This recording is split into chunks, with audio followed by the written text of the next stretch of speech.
Hello, all, and welcome to the Movie Bears podcast. I'm Brad Harris, and each week I'm joined by some of my favorite husky, hairy, huggable homos and friends to review films either current or classic.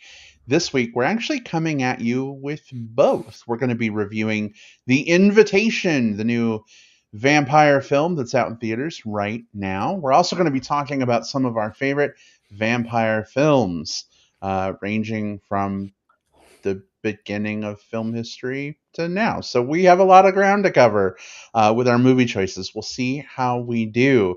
But before we get to any of that, let me introduce you to my wonderful co-host. Jim Pugliafico is with us here in the virtual studio. Hey, babe, how's it going? It's going good. Thanks, babe. Hi, Will. And yeah, it's going to be fun talking about vampire movies tonight. I got to admit, like, vampire movies aren't necessarily like a genre that I seek out, but when good ones come along, they kind of re-energize me toward kind of this subgenre, I guess, of vampire movies, whether they be horror movies or I guess vampire movies can cross genres, right? Oh, yeah. As we're Yeah, about to find out in some as of we're our probably conversations. gonna find out. That's right. Yeah. So yeah, and we also have a new movie to talk about, so it's kind of the best of both worlds. So tonight isn't gonna suck that bad. We were already riffing with the vampire puns before the show. We just keep thinking of more and more and more. This is awesome. I love it. Well, welcome, babe. Glad to have you back in the saddle. Also, want to say a big hello to William Melendez, who's also here with us. Hey, Will, how are you? Hey, doing great, and glad it's my turn up at bat. Yeah, let's talk about vampire movies today.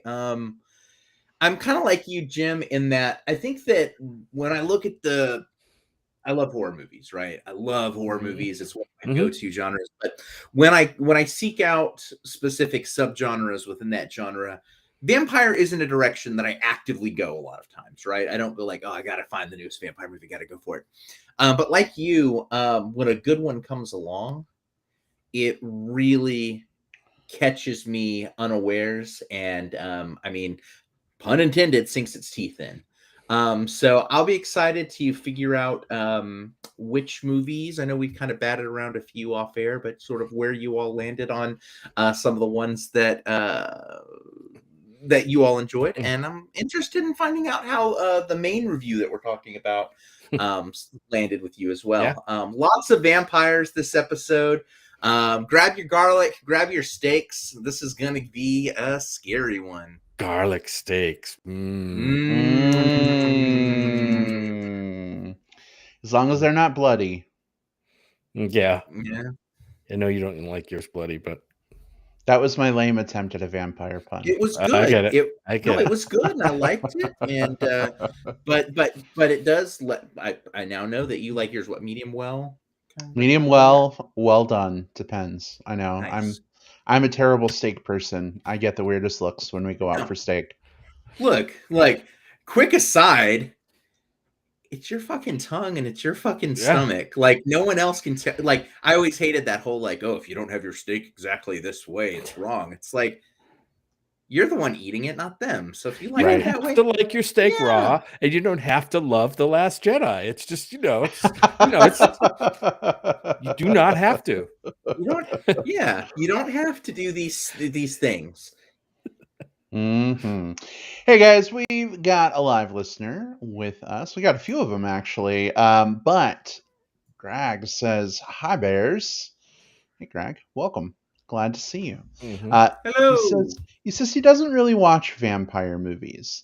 So, Greg, well, maybe we'll give him a few to, just to ease him in. If he's maybe open to that idea. Yeah, maybe if he's he's got a hunger for a vampire movie down the line. Maybe something that'll sate his appetite. Yeah. We've got some movies with some pretty good steaks on this list, so that's right. Maybe we'll spark some love. Nice pun. Well done. Thank you. All right, so let's get into it because we have a lot to talk about on this episode. Not only are we doing a full-on review of a new vampire movie, new as in like newly released, not nude. I know the words sound the same sometimes. But Uh, I don't know. I misread Maybe. the time and I'm out. Sorry, Will. Sorry. But we're going to kick things off with our discussion of our favorite vampire films before we get into our review of The Invitation coming up a little bit later. So let's just dive right into our lists. We each picked a couple of movies that represent our favorite vampire films. I don't know about you, Jim, Will, but there are so many great vampire movies out there. It Right. was Oh my God. really hard to pick just a couple of them, but we didn't want to hyperload you. This part of the show basically functions like an extended plug section. We're going to put some films on your radar. Maybe you've seen them, maybe you haven't. Maybe it's been a long time since you've seen them. You want to revisit them. But these are movies that we love and that exemplify the vampire film genre. So let's go with Jim first. Jim, what was your first pick for favorite vampire movies? Well, it was tough narrowing the choice down to just two, but there are a couple that stand out for me, and ones that are, I guess you could call them modern era vampire movies. They're both in, after 2000. So, I wouldn't say these are like, like old standard classics, but you could probably argue, at least for one of them, that it might be kind of like a vampire classic in that it appears on a lot of lists, right, of favorite vampire movies that I saw, as I'm trying to narrow down, because when we do these lists, it's hard to, like, maybe one of your favorites isn't right there at the top of your head, so you need like a listing to kind of jog your memory, right? Especially at my age, I need things to jog my memory. But the one I picked first is Let the Right One In. This one is from 2008. I don't think we've ever reviewed this on the show. It may have come up once or twice. I'm not sure if it ever was even mentioned, but it's one of the ones that stands out. It's one of the movie-going experiences that stands out. This one is, I guess you could say it's a foreign film. It's Swedish. I think it's made by a Swedish director, Thomas Alfredson, with Swedish actors. The story was remade again a few years later. An Americanized version was made called Let Me In, which many of us have seen, and many people listening may have seen. But I prefer Let the Right One In, maybe because it was my first experience to this story. It's basically about a young boy who is kind of an outcast at school. He's bullied, but he finds a connection with a girl, a young girl who lives nearby, next door, actually, in the movie. I don't want to. I don't want to spoil these movies because this is my favorite. I'd like to turn people on to watch them, but There's a lot about this movie that I loved. What I loved was, I mean, the whole idea of like two outcasts getting together, I thought was really well done in this movie. It's certainly not novel. It's not a unique approach, but I thought it was really well done here. Both of these actors, young actors, were really great. It's not the usual, um, me. I have a little bit of trouble with kind of warming up to child characters, especially if you could tell they're acted. But I think these two young people do a wonderful job in this film. I think it's understatedly directed. I think there's some actual shocking moments in this film that will make you gasp. The other thing I liked was the setting. It's set in like a Swedish, like an urban, I would call it an urban setting, in the winter. Everything's gray. Well, the movie's not in black and white, but everything everything's gray. It's cold. It's snowy.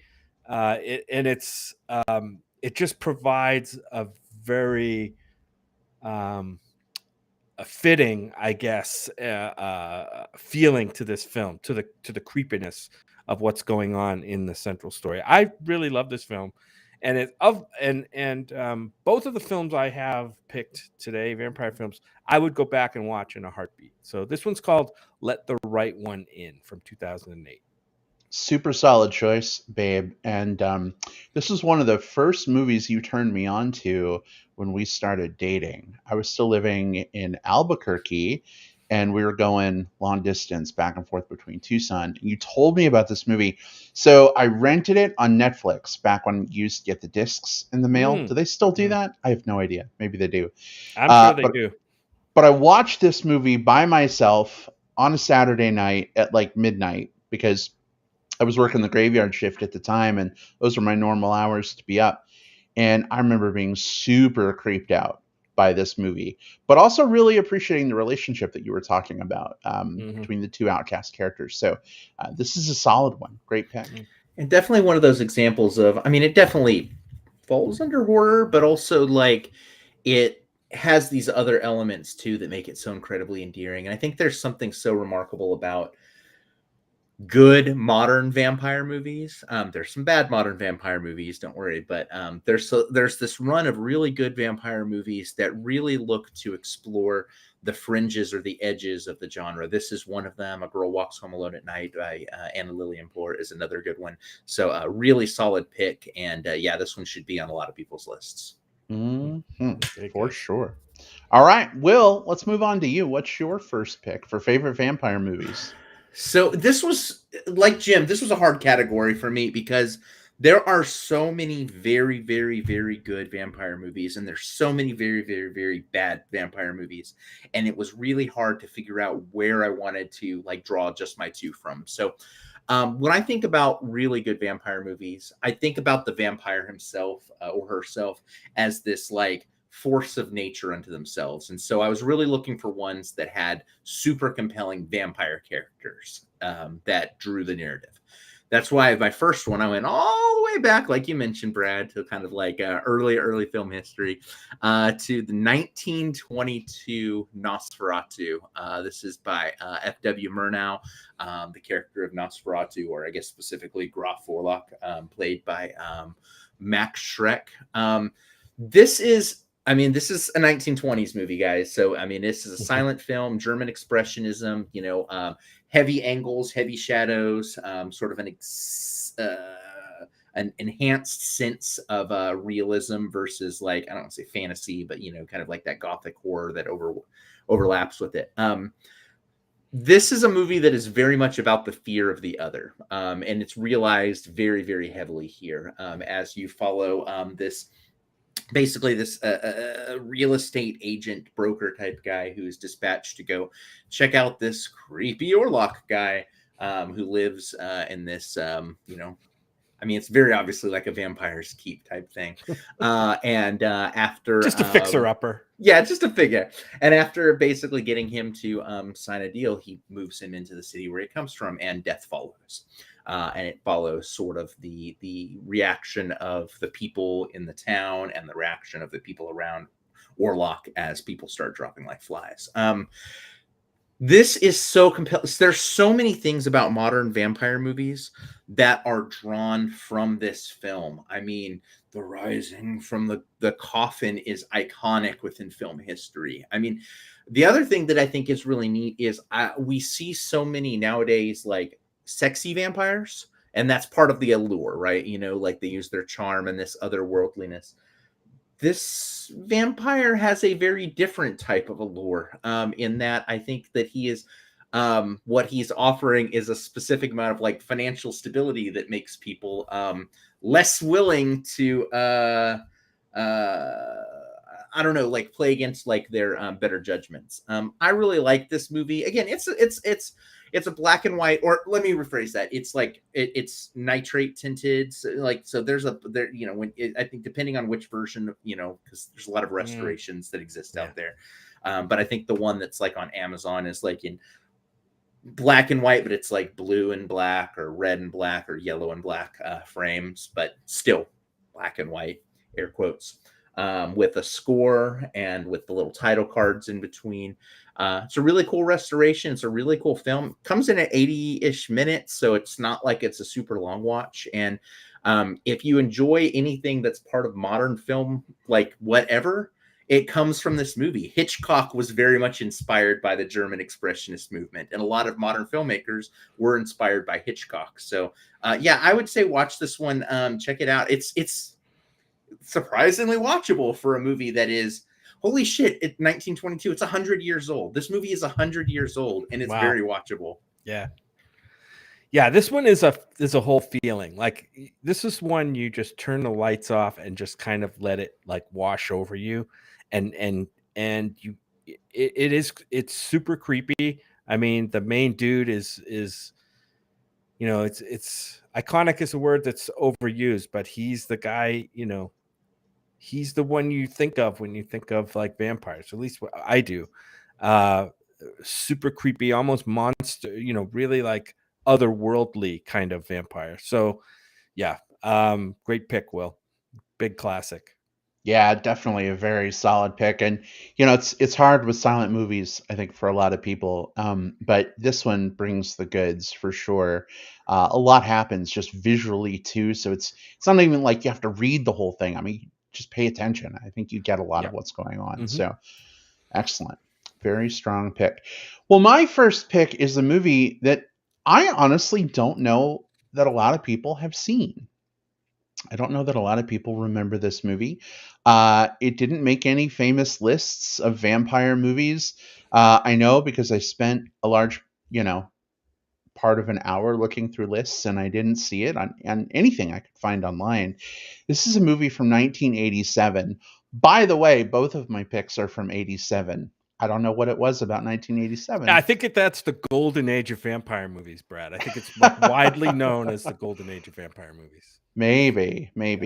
This movie was directed by Jim Huston, stars Robert Sean Leonard, Renee Auberjonois, and David Warner. I don't know if either of you have heard of it, but it's called My Best Friend is a Vampire. And basically, it is to vampire movies what Teen Wolf was to werewolf movies. So it's a blend of horror and some comedic elements. I know comedy is a weird thing for me, but I liked the comedy in this film. Basically, the premise, I'll read it to you from IMDb. After a sexual encounter with a beautiful client, a teenage delivery boy finds himself being turned into a vampire. So we'll problematic right from we'll get the problematic part out of the way. He's like 17, so I mean he's a teenager, but he delivers groceries to this woman at her big house, and she seduces him and bites him, and he becomes a vampire. Right. Was it right for this woman in her 20s to have sex with someone who's 17? Probably not. But here we are. So he becomes a vampire, and again, Jim, like you, I don't want to spoil this movie. This movie is out there. You can watch it on Vudu, of all places. So I don't want to spoil the experience for everyone. But basically, what happens from a synopsis level is this high school kid becomes a vampire, and it's kind of an allegory for like homosexuality. And it's one of the reasons I find this movie incredibly interesting. In fact, as this kid starts becoming more and more vampiric, like not going out during the day and sneaking around and doing all these things he has to do because he's a vampire now, his parents think that he is gay. And they are super supportive of it, which is like unheard of in an 80s movie. But it's really interesting to kind of see that. I won't say it's a perfect celebration of like queer themes by any means, because it is still a product of the 80s. But it was kind of cool to see that. Renee Auberjonois from Deep Space Nine, he played Odo, babe. He passed away about a year and a half ago. Right. He plays the vampire mentor in this movie. When the kid becomes a vampire, he basically takes him under his wing, introduces him to vampire society, and teaches him how to be a good vampire that doesn't drink human blood. In fact, the kid has a mini fridge full of bottles of pig's blood from the local butcher shop, and he takes them out and downs them like Mountain Dews. I know that sounds so good, right? But there's a couple of vampire hunters who are after this kid and his his vampire mentor. The whole thing is like an allegory for like people who don't understand LGBTQ, like discriminating against people because they don't get it. It's a really fun movie. It's definitely got a lot of like 80s sort of action horror tropes. So it's not the best movie ever made, but it's pretty fun. So My Best Friend is a Vampire. There you go, 1987. It's interesting. You said it sounds like you kind of connected with this film's like subtext, right? Of LGBT, and acceptance or non-acceptance. And the movie came out. You probably saw it later, right? You didn't probably see it when it first came out because you were probably only 7, 8 years old when it came out, right? So, Well, I didn't see it in theaters, but it was definitely like a VHS rental, and right. we rented it from the movie store about 20 times. So Yeah. Were you at an age where you were trying to figure stuff out with yourself? Is that why maybe it kind of hit a chord with you, or um, were you still too young? I think I was too young, like initially, but I mean, we ended up don't tell anybody, but we ended up copying this movie because we rented it so much, and Pirates. I know, and it was one that in the 90s I would pop on as like a comfort watch. Yeah. And then I started making those connections Connection. and picking Yeah. up on those things. And not Awesome. to say that this movie was like super foundational, for me being No. a gay Yeah. man or anything, Sure. but definitely cool to see an 80s movie that was so progressive. Well, it can be foundational in a different way too. Like it doesn't. Sometimes we think about these foundational movies as like I saw it and then I knew it unlocked this part of me. But sometimes, especially at the age that you accessed it, it more paves the way for things later on. It's Mm, almost subconsciously, you're watching this movie about sort of like someone finding themselves despite being sort of othered and all of those types of things. And later on in life, as you're starting to have this, it's like those little things are part of your brain, part of your DNA, part of like mm. just who you are. So Hmm. it's cool that whichever way you accessed it, this is one that resonated so heavily for you. And yeah, 87 was a damn good year for vampires. Well, Hmm. I'm like you mentioned, we'll be talking about that here in a moment with the other pick. I'm sure we will. I'm sure we And will. what's All right. great is there's a couple of things that could be your other pick, and that's what's super exciting. I know. It was a good year for vampire movies, apparently. Let's start back at the top of the order. Jim, Yeah. what was your second pick? Leading off for the second time. Let me see. This one goes back to 2011. It's kind of I would say it might be kind of an unlikely pick, maybe, for vampire movie lists. This one is the Fright Night remake. I don't know. Ooh. I want to say, did we review this movie? Because I don't know if No, we did or not, No. but it the might have been show started in 2012. the So, show started. Okay. yeah. Yeah, this was one. It was directed by Craig Gillespie, who later gave us I want to say like I, Tonya. I think he might have done the new Cruella movie as well. I'm not sure, but this one, wow, this one is really a modern day vampire movie. It's got the cast in it is pretty amazing when I read these names off. It's got Anton Yelchin, who sadly we don't have anymore, but he's in this one now that I remember. Colin Farrell, David Tennant, Toni Collette, um, Dave Franco, Christopher Mintz-Plasse. It's got a really cool cast, and this movie is structured in. It's kind of like a teen. It's a kind of like a teen angst movie about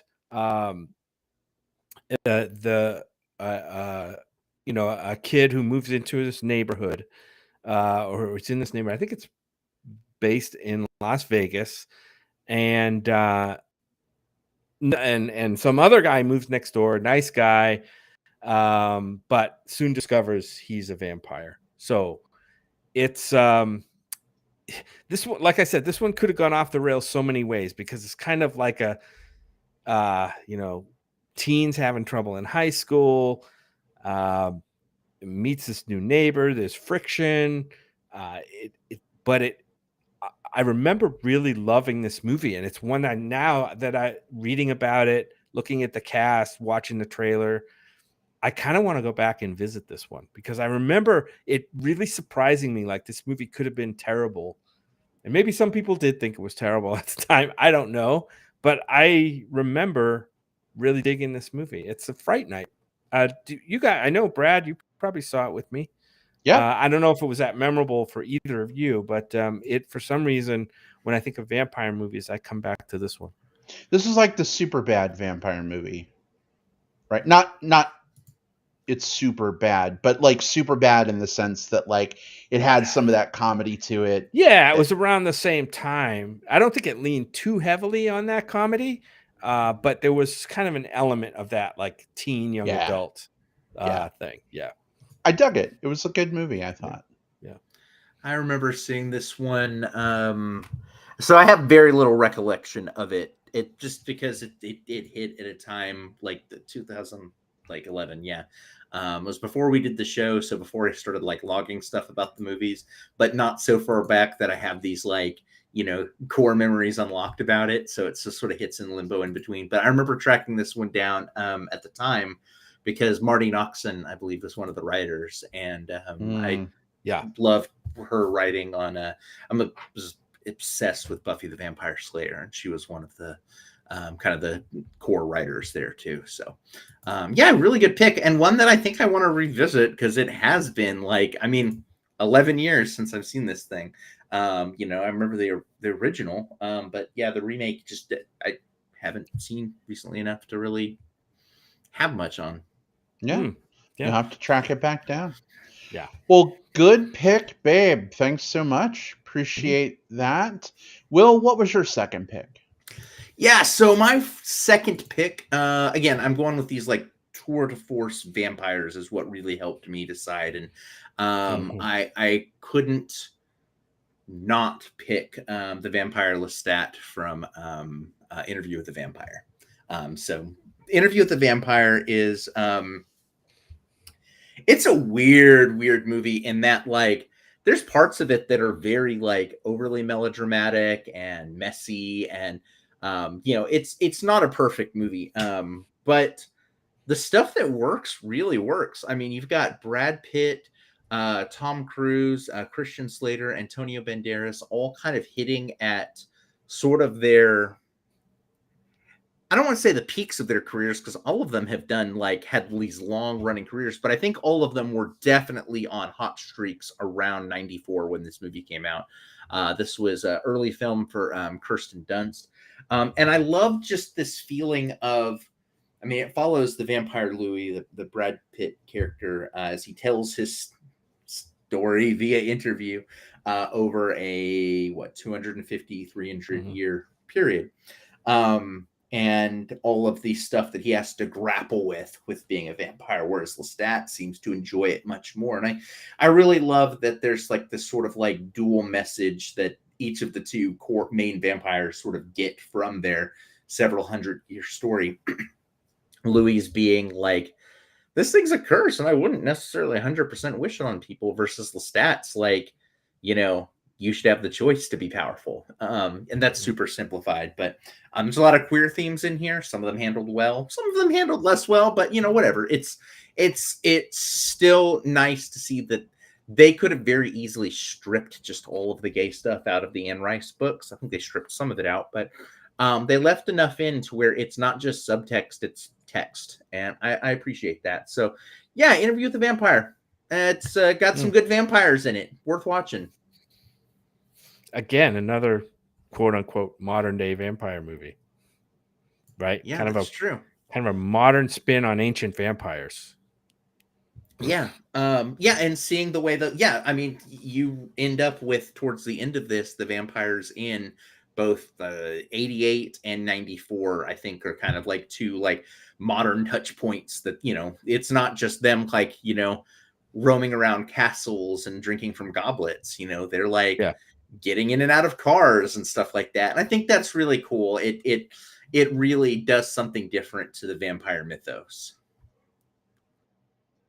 Absolutely agree. I remember when that movie first came out, everybody was going on and on about how sexy the vampires were. You know, Tom Cruise and Antonio Mhm. Banderas. And I remember my mom, God bless her, went with a group of other moms to see this movie because it was like Mama's night out, you know.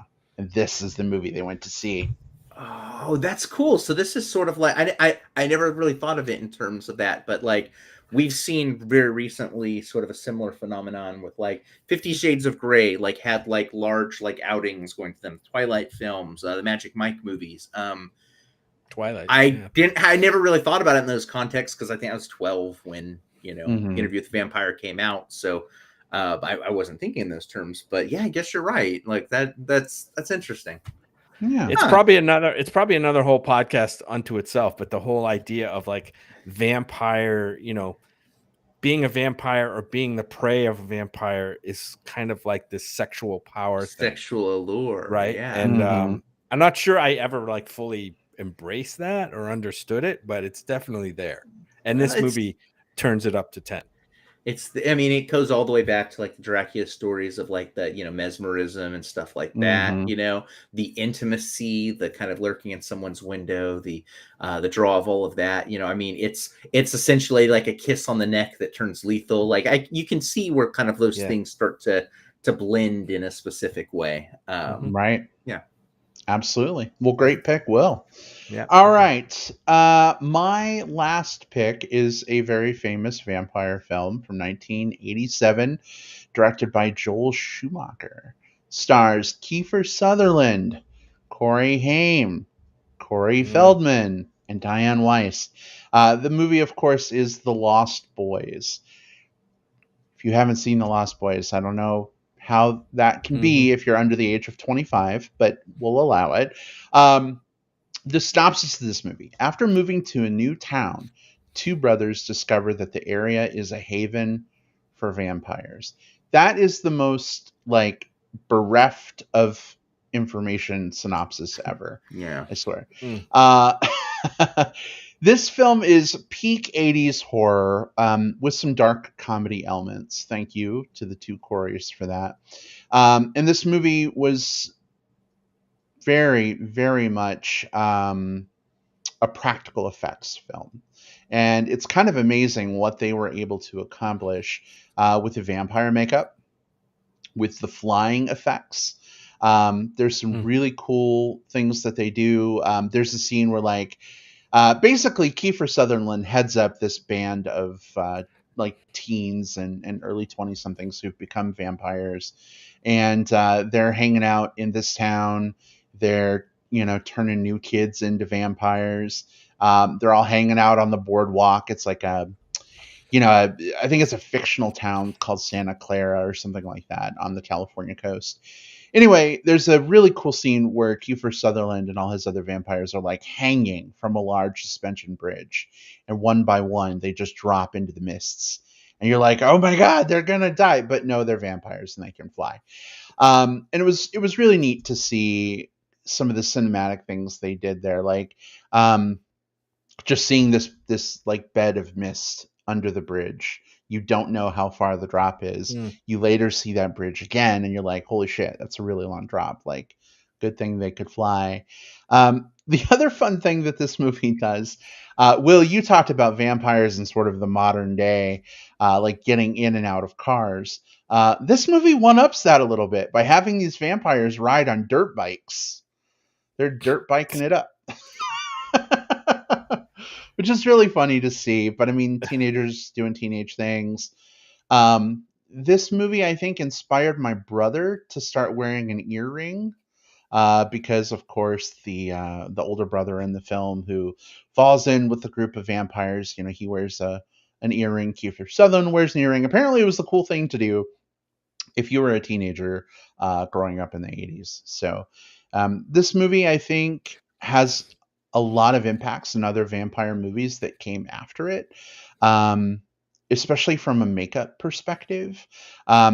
Looking through a lot of the different vampire movies, they're kind of all over the place in terms of what the vampires look like, right? But I think this film kind of set a little bit of a standard for what vampires look like in a lot of movies that came after. So big hat tip to The Lost Boys. Thank you Joel Schumacher for a great film. It's one of my faves. Hey, Brad. Hey, what? How do you like your maggots? Yes, You're eating eating maggots, bugs. Brad. Yes, making him think that he's eating bugs. Vampire telepathy. Good stuff all around. I'm glad you picked this one. This is, I mean, legit, like one of my all-time favorite comfort movies, which is funny to think about. I had this. I don't know how we got it, but somehow we ended up with this VHS tape at home that had these 4 movies that were somehow taped onto it. I'm sure we didn't rent these movies from the rental store and tape them on there. It must have been a wizard. Anyways, it was Monster Squad, The Lost Boys, the animated Lion, the Witch, and the Wardrobe, and the animated Hobbit movie. And I would put that tape on and I would watch it, and then I would put that tape on and I would watch it again. Those 4 movies, like in a row, was like, and you can sort of see, like, you know, a fantasy nerd who loves horror shit, like that is 100%, you know, formative for me. Yeah, I love this one. Forward and Back, just such a great movie. And also love, you know, we talked 87. This was also the year that Catherine Bigelow's Near Dark came out. I wish I could just warg myself back into, like, you know, 1987 and just have like a, you know, of the time vampire movie marathon. What a great year. I told you it was the golden age of vampire movies. We had Near Dark that year too. You know, I always confused this movie for some reason. And I know one had vampires and one didn't. But I always confused this movie with The Outsiders. It's like a gang, you know, kind of like a gang of kids, you know, held together with a bond and different infighting and stuff like that. I just always kind of, I don't know, equated those movies in a way. Yeah, well, I didn't have to do a book report on The Lost Boys On in The Lost junior Boys. high. I did have You would to have do a liked book to, report though. on The Outsiders. So yeah. Well, we've talked about some really great vampire movies, and we've really only scratched the surface. I mean, there's lists out there of like the 100 best vampire movies, and all 100 of them are probably amazing. We could probably talk about vampire movies for the whole rest of the show, if not more than one episode. But this is really just place setting. This is the appetizer. This is getting you ready for the meat and potatoes of our show this week. We're reviewing a new film called The Invitation. It's out in theaters now. Is it available on streaming? I don't believe it is. This one Okay. did not have a streaming at the same time as theater. Yeah. It was theater only. I think it's theater only. Nevertheless, we are going to review this film spoiler free for about the first 10 or 15 minutes, and then we will give you fair warning before we open things up to spoilers. Some of the different elements that we've talked about with some of our favorite vampire movies may come up as part of this discussion. Who knows? We will see. Very, very interested to find out what both of you think. Jim, I know a little bit about what you think. Will, I know nothing about your opinion on this movie, so I'm really jazzed to dive in and gear up for this. But Jim, Will, are you ready for our movie discussion? I am. Thank you for the invitation. Aha! All right. Then here we go. Our review of The Invitation.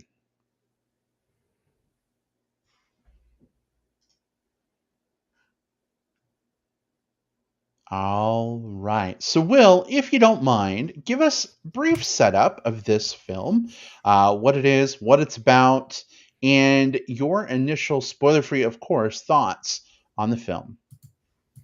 Okay, so I've got to read the IMDb description because it is just absolutely buck wild and also sparse and says nothing. The Invitation. A young woman is courted and swept off her feet, only to realize a gothic conspiracy is afoot.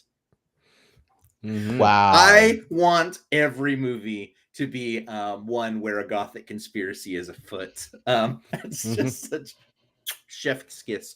Okay, so let's unpack that a little bit more. We have this woman who you know, she's struggling to make ends meet, and by the way, she is played by Nathalie Emmanuel from Game of Thrones. Miss Sunday. Last like saw her, and she does this DNA test, and she soon finds out that she has family that she didn't know that she had, sort of like an extension of her family that lives in England. And when she goes over to a wedding that she's invited to there, she soon realizes that it's not just family, but it's wealthy family and courtly family. And very soon she finds out that, I mean, this is this is the one thing I'm going to spoil about the movie, because this is what the episode is about. She soon, and it's in the trailers too, so I think it's fair game. She soon finds out that the family that she didn't know she had is a bunch of vampires, and they have nefarious intentions for her. Yeah. This is not good. I didn't like this very much. It gets a few things right, I think. I think these types of movies feel really good when they're dripping with atmosphere, right? And I think that the atmosphere that this one really drives for is like a blend between like maybe something like Bridgerton and probably something like kind of like plot elements of like Samara Weaving's Ready or Not from just a few years back, which far superior. Watch that one instead. The performances are fine. I think Nathalie here is good. I think that the kind of the lead that she is paired against, this guy named Thomas Doherty, who's been in a few things. I think that he plays the just absolutely dripping with charisma and charm role that he's supposed to do. He plays it very well. But man, the story just drags. It takes a long time to get to the places that it's trying to get to, and then when it gets there, it feels like it peters out of doing anything too memorable while it's there. So to me, the romance elements don't really feel like impactful. The atmospheric elements, which I think are way better realized in something like Crimson Peak, don't really connect here. The horror elements, like I mentioned, Ready or Not, or any of the vampire movies on this list, don't really click as well. This is not a bad movie.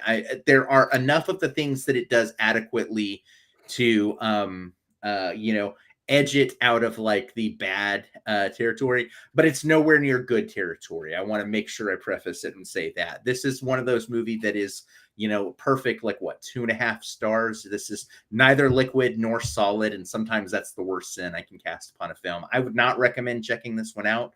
I don't think it's good enough or bad enough to be an entertaining watch. All right, so this is a non-recommend for Will. Thank you for that. Jim, did you feel similarly to Will, or did this one maybe hit a little better for you? I felt very similarly to Will. Definitely did not hit better for me. Will, you mentioned Ready or Not, which is kind of has the bones of that kind of movie, where this woman gets drawn into this family, but not for vampire reasons, but for other reasons. And that one is way more fun and way more interesting than this movie. There's also another movie called The Invitation, which I think is it's a suspense movie, which is much better than this movie, and also did not really have vampires, as I remember. So, hey Jim, quick on that point, I just want to read a comment that wasn't in our chat, but was just on Facebook for me, that it won't be appropriate later on. When I was sharing with some friends that I was doing this, one of my friends actually commented and said, "There's only one The Invitation, and this is not it." So at least one person agrees with you. Yeah, it does kind of suck when there's a movie you like that has a certain title, and you really appreciate that movie, and then another movie comes along with the same title and is not very good, and that's this movie. Well, I think kind of what you were getting at is it's not very good, or not actively bad, although there's some things in here that we'll definitely pick apart in spoilers. I would say this movie just kind of was way more lackluster than it should have been. I mean, it's got great elements. I think the lead actors in here, the male and female leads in here, I think they're really good. I think I don't know what the young gentleman's name is that plays I think his name is Thomas Doherty. I think he's really good as a vampire. I think, and Nathalie Emmanuel, who we know as Miss Sunday, I think she's really good. She's good to look at, and she has she does really well here. I think it's just the story doesn't really give us anything new or exciting on the vampire angle that we really haven't seen before. The most shocking thing in this movie, and I'm not going to spoil what it is, but the most shocking thing in this movie is actually right in the trailer. So when when that happens, the rest of the movie is not really going to give you much. Yeah, I don't think this is a don't go out and I mean, unless you're like a vampire movie completist and have to see everything right away, I would say don't spend your money in the theater on this. I'm sure it will be streaming somewhere soon, and that's probably when you might want to see it. But as Will said, go see Ready or Not, or go see the other Invitation from 2015 or something first. All right. So just to clarify, this is a not recommend for you, Jim? This is a no recommend. Sorry, I cannot recommend this movie. Wow, 2 not recommends. All right. Yeah, I know you loved it. It's a lot. Movie of the year. This movie was not good. It was not good. No. It's sort of like Pride and Prejudice meets Bram Stoker's Dracula, and not in a good way.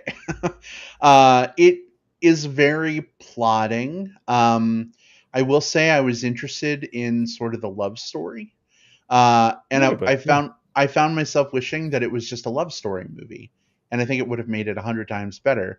But the fact that it's a vampire movie and it's doing all these vampire things, I don't know. The movie, without going into spoilers, sort of sets up this mystery of what's going on. And from watching the trailers, you already know, there's a vampire element to this.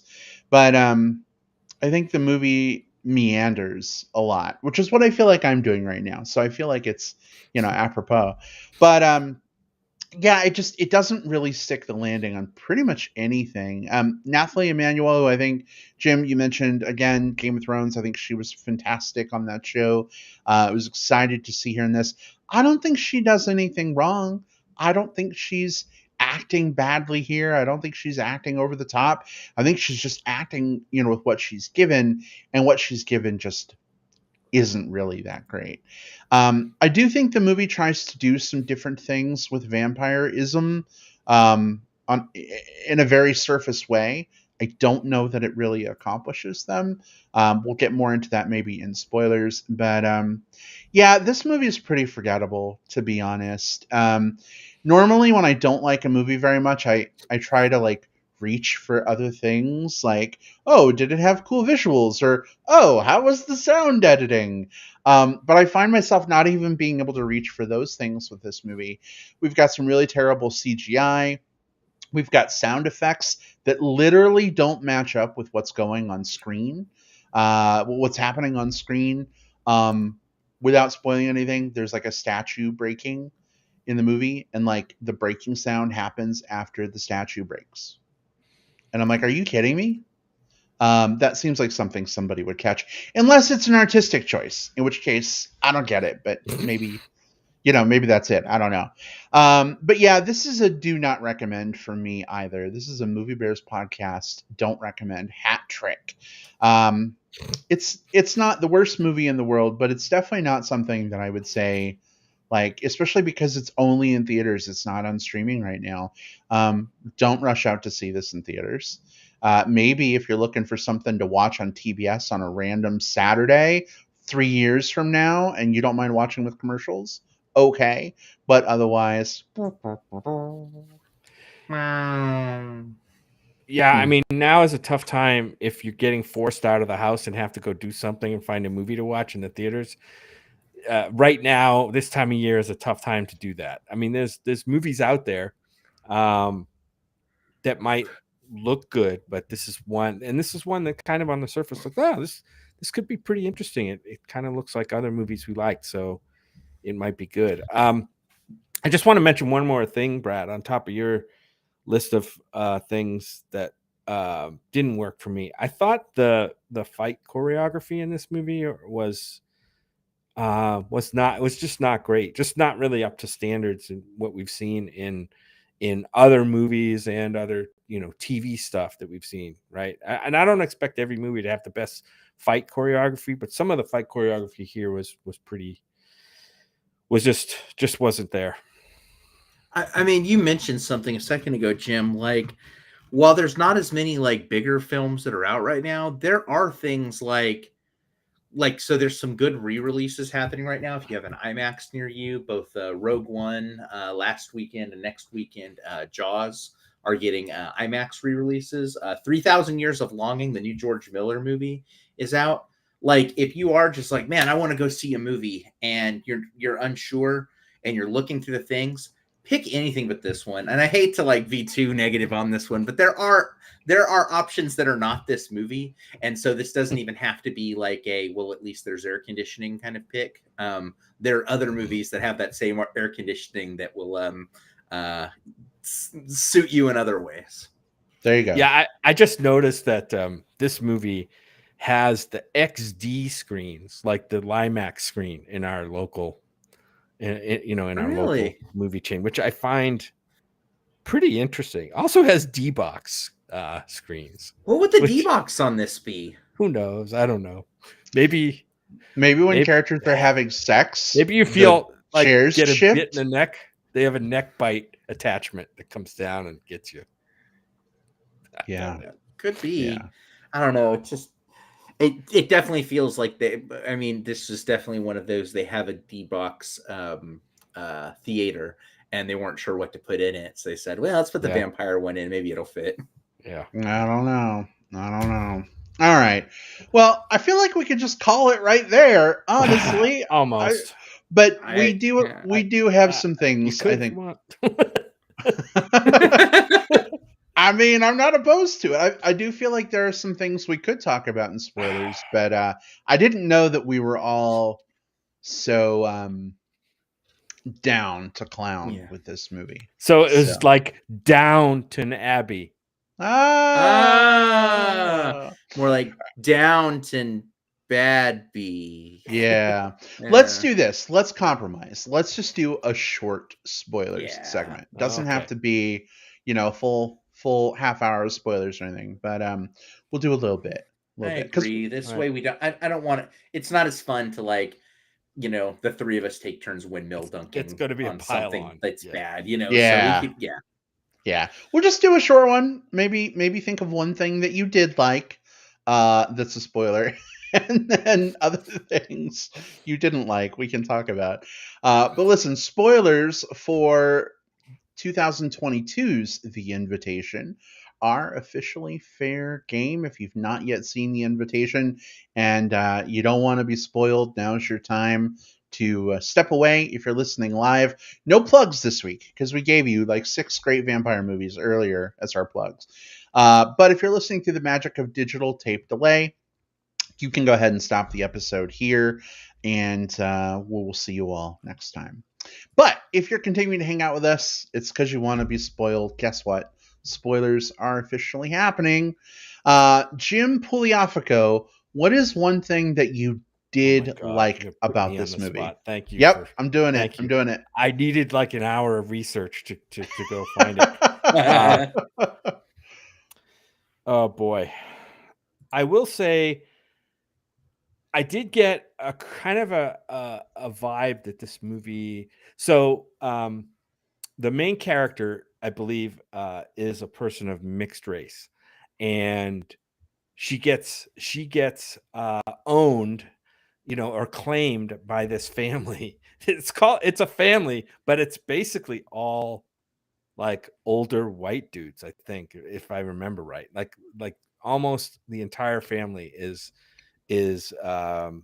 certainly they're all white, but I think that most of them are older dudes, as I remember right. So there was this creepy. I wish they had done a little bit more with that actually, but I did get a little sense of that, especially early on in the movie. They kind of dropped it at one point, but I think early on in the movie, I'm like, how is this?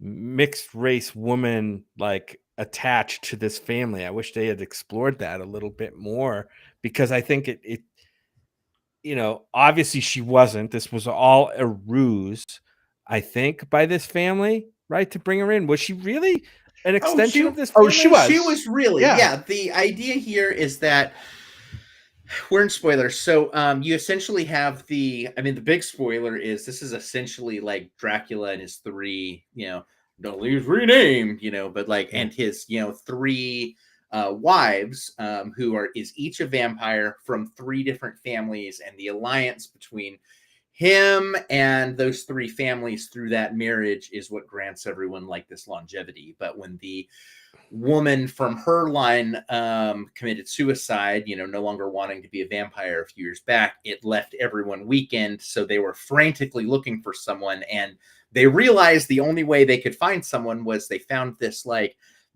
servant who had a baby and had ran away and had started this other offshoot extension of the bloodline in America way back when. So that's where they tracked her down through this DNA test to get it. So she is actually a part of that bloodline.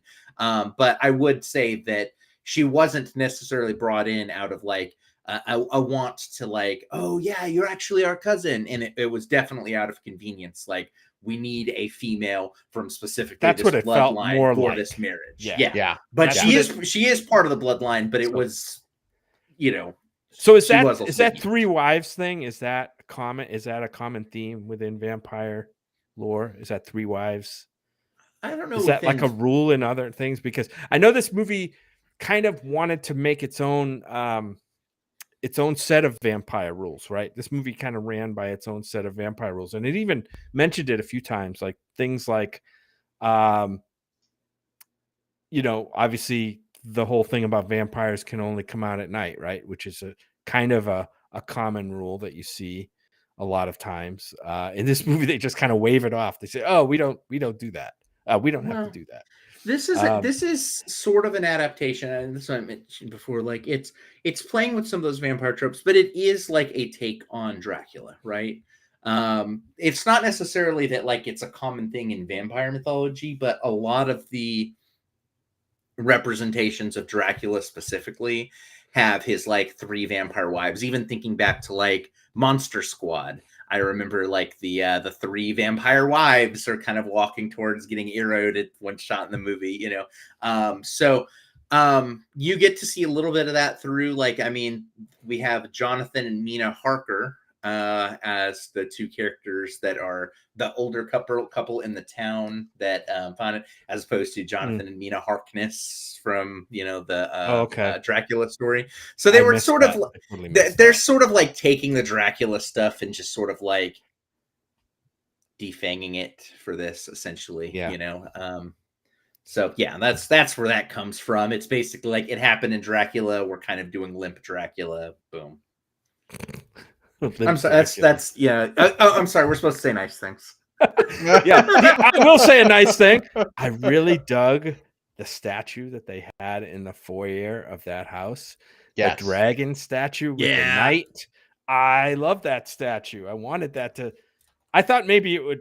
I guess it did come into play later on, right? In some way, but in a very kind of lame way. I kind of wish it would like have become animated or something like that, reanimated somehow. That would have been cool. Will, any bright spots for you that you wanted to bring up? Yeah, the performances are good.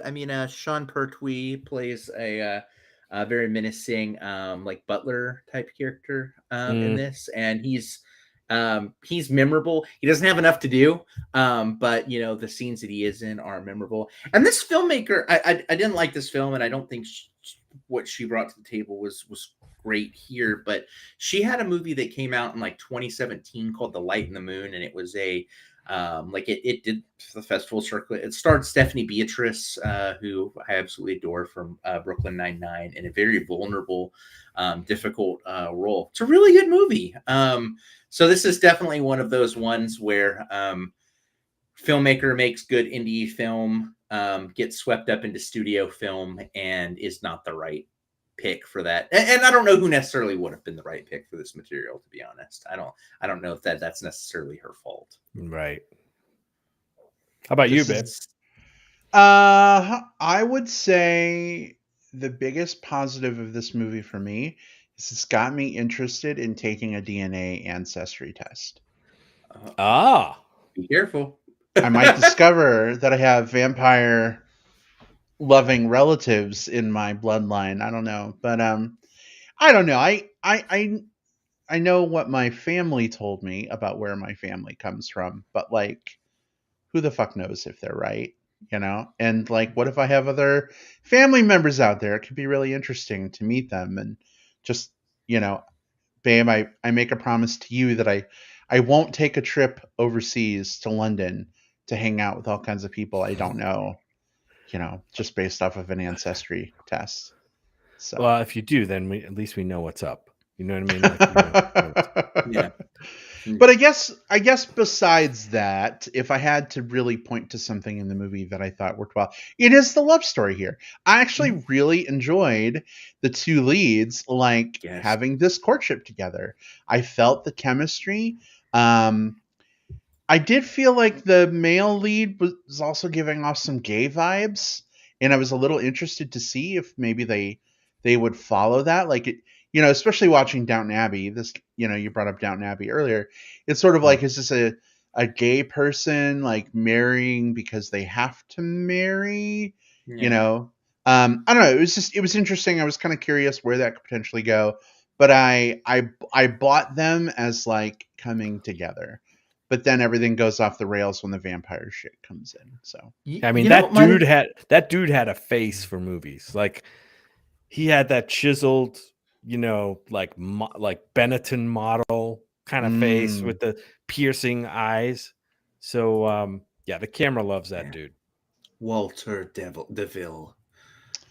He reminds me of oh, help me out. Who is the actor from that Kill Your Darlings movie? The one that looks like a cross between Leonardo DiCaprio and this guy. Are you talking about Dane DeHaan? Yes. Dane DeHaan. Yes. Yeah, that's who he reminds me of. I can see that.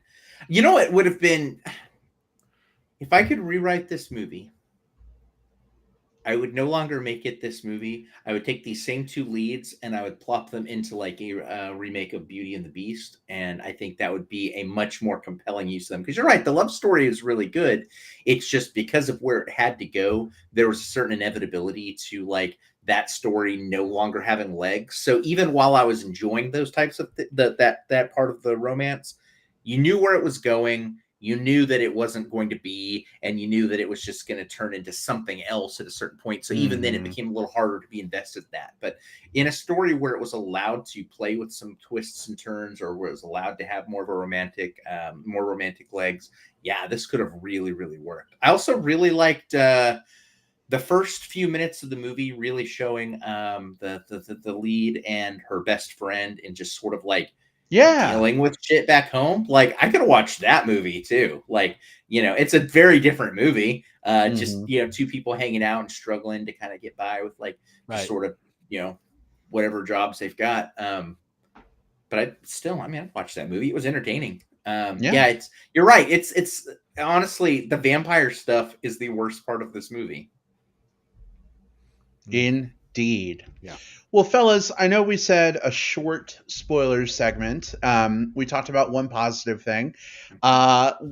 Is there one negative thing you want to single in on and just get off your chest, or do we feel good about just putting this one out to pasture? Oh, I got another negative real quick. I'll just say real quick. The other two wives were whenever they were on screen, and again, nothing with the performances. Victoria and Lucy.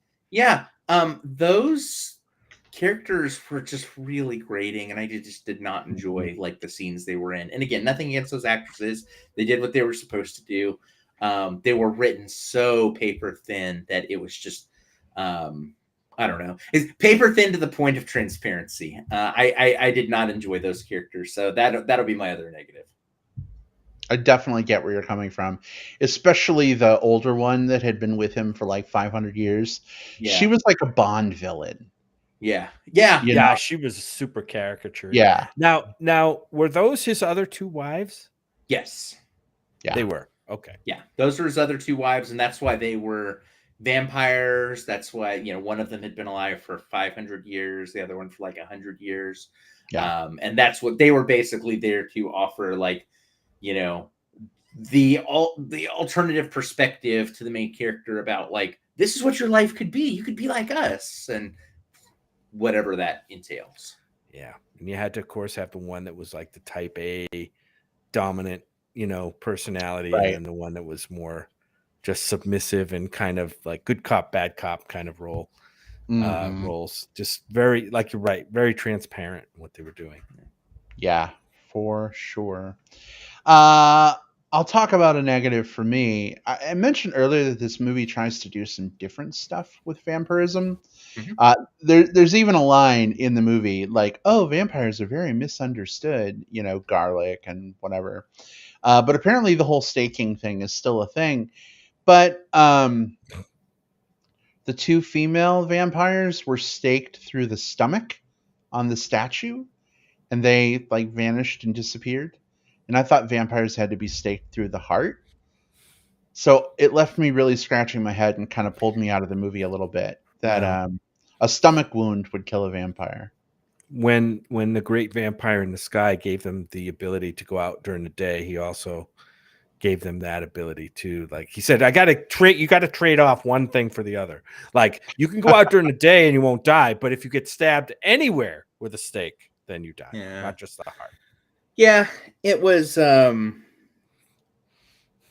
don't know. It's one of those things where, like, I feel like any vampire movie, because the whole like stake through the heart thing, I'm at this point right now where I'm kind of done with vampires being pushed into things that impale them on walls. Um, Mm-hmm. Not to say that I haven't seen it done very well before. Maybe one of the movies that one of us mentioned in the pre-area had a really good iteration of that. But that movie is 35 years old. Um, when the two of them were fighting, and then it showed like a little shot of like the pointy thing. At that point, the rest of the fight loses every bit of its stakes, because all you're doing is you're counting down to the point where they impale themselves. Like, Right. all you're doing is you're filling time for that. Show the stakes and lose the stakes. Yeah. At this point, find other ways of killing vampires, or if you're going to do that, find a way to surprise me with it. And again, not every movie has to like be so full of twists that it like reinvents every part of the wheel. But at the same time, like, if you're not going to give me an interesting fight and you're going to telegraph what the end of the fight is, what are we doing here? Yeah. Yep. I feel that for sure. Well, I feel like we're on a roller coaster that's like at the top, and it's about to go down really fast into the negative. Yeah. Like, we could, throw our arms up and like scream about all the things we like, and just gain. I know, right? And just gain all kinds of momentum in the wrong way. But I feel like, I don't know, I'm pretty confident in saying we didn't like this movie. We don't want to just bash and bash and bash it. So I think we'll cut conversation here. But that said, there may be people out there who really love this movie, and if that's you, more power to you. I'm glad you enjoyed it. It just didn't trip our collective triggers. So, guys, I'm kind of glad we decided to pair this with our favorite vampire movies, because I think if we had not have done that, man, this would have been a really short show, and probably it would have been pretty negative. So Yeah. All right. Well, we are going to go ahead and look to wrap things up for the week. And just a heads up, we are not recording next week. So relative to when you are listening, that is September the 6th. We are going to be off that week. We will be back with you the following week. But just so you know, next week you're not like waiting at your computer and then we never go live and you're like, what are they doing? So just FYI on that. However, you may want to chat with us between now and 2 weeks from now when we record again.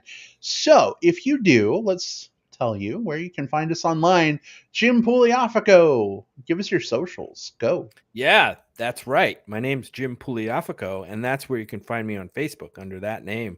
Yeah, that's my name, and that's where I am on Facebook. And I'm on Twitter. It's where I like to interact with people about movies mostly, maybe a little bit of current events and politics thrown in, but I would much prefer movie talk. And that's on Twitter at JJP out west, my initials, JJP, and then out west. I got to tell you, when you were like, hey, I'm Jim Pugliafico, I was like, is he going to rap? Is he like rapping his socials? Ooh. I'm Jim Pugliafico, and I'm here to say I love watching movies in a major way. I'll work on it. It's the worst. Oh goodness! All right. Well, thank you for your worst. Thank you for your socials. Will Lindis, where can people chat with you? Yeah, Twitter, Instagram, I'm at whatever cove. I'm on Facebook. I'm William Lindis there, just like I am in real life. I'm on Letterboxd. You can search for me there under the name William Lindis as well. It's where I go to rank and review films. You could have seen how much I disliked this movie before the episode if you wanted to get a heads up on where I was thinking.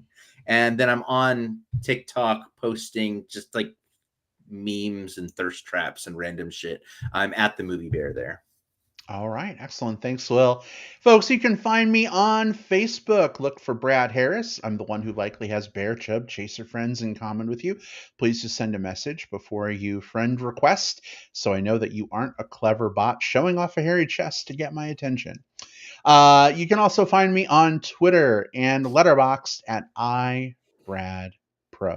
Folks, thanks so much for hanging out with us this week. It was great seeing you all. We had several people in the live chat. We also got a bunch of people who are probably listening to this episode on the treadmill, on the elliptical, in their car, doing things that people do when they're listening to podcasts to fill the time. So if that's you, thank you for supporting the show. We appreciate you as always.